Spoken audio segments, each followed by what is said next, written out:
వినండి. మీరు చాలా బాగా అడిగారు. నన్ను ఫినిష్ చేయని చెప్పండి సార్.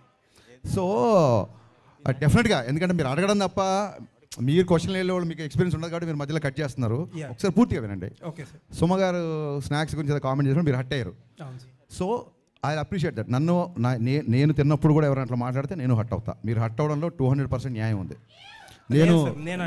వినండి సార్, మళ్ళీ మీరు వినట్లేదు సార్.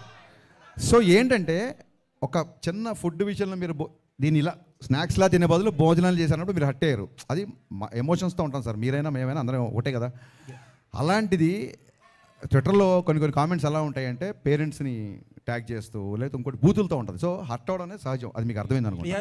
నెక్స్ట్ థింగ్, ఆ తర్వాత మీరు ఏం చేశారంటే ఆవిడతో మీరు, ఎందుకంటే నాకు ఓన్లీ మీ వీడియోనే చూశాను, మిగతా జర్నలిస్ట్ ఎవరు రియాక్ట్ అయ్యారు లేకపోతే వాళ్ళందరి తరఫున మీరు రియాక్ట్ అయ్యి ఉంటారు. 100% కరెక్ట్. ఆవిడతో సారీ ఏదో చెప్పించారు, ఇట్స్ ఓకే.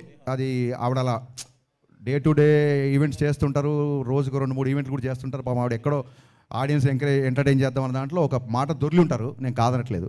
ఒక ఆడపిల్లతో సారీ చెప్పించారు, యాక్సెప్టెడ్. కానీ మీ సురేష్ కొండేటి, నాకు మొహమాటం లేదు, సురేష్ కొండేటి ఒక ఆడపిల్లని క్వశ్చన్ చేసినప్పుడు మీరు అతనితో కూడా సారీ చెప్పించాలి కదా.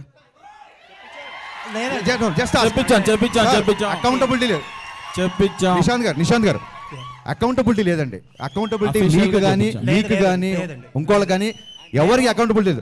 ఒక ఆడపిల్లని అన్నప్పుడు ఒక ఆడపిల్ల అన్నప్పుడు సారీ చెప్పించారు, no doubt.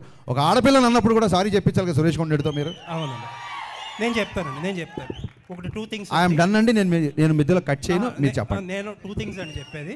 First of all, సుమగారు ఆ వేళ నన్ను అనలేదు, ఎందుకంటే I came very late to the event and ఆ రోజు నేను ఫాస్టింగ్లో ఉన్నా. But that secondary.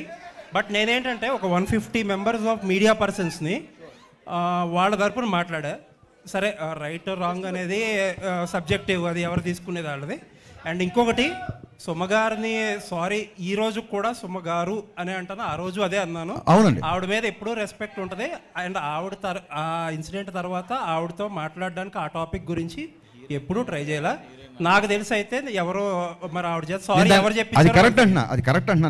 ఇంకొకటి ఏంటంటే, మీరు ఇంకొకటి ఏదో ఒక జర్నలిస్ట్ గురించి నేను పేరు చెప్పడం మొహమాటం లేదండి, నేను చెప్తాను. సురేష్ కొండేటి చెప్తున్నారు, మీకు తెలుసో లేదో నాకు, నేను ఆయనకి చెప్పే, ఆయన సీనియర్ కాబట్టి నేను చెప్పకూడదు కానీ, బట్ ఐ థింక్ సో ఇప్పుడు ఆల్రెడీ అసోసియేషన్స్ ఉన్నాయి, దానికి తగ్గట్టు కొన్ని స్టెప్స్ అయితే తీసుకున్నారు కూడా. Thank you for your patience అండి. Thank you so much. Apart ఈ కాంట్రవర్షియల్స్ పక్కన పెడితే కంటెంట్ పరంగా ఇది రియల్ ఇన్సిడెంట్ ఎక్కడో నార్త్ లో జరిగింది, ఛానల్ అయింది.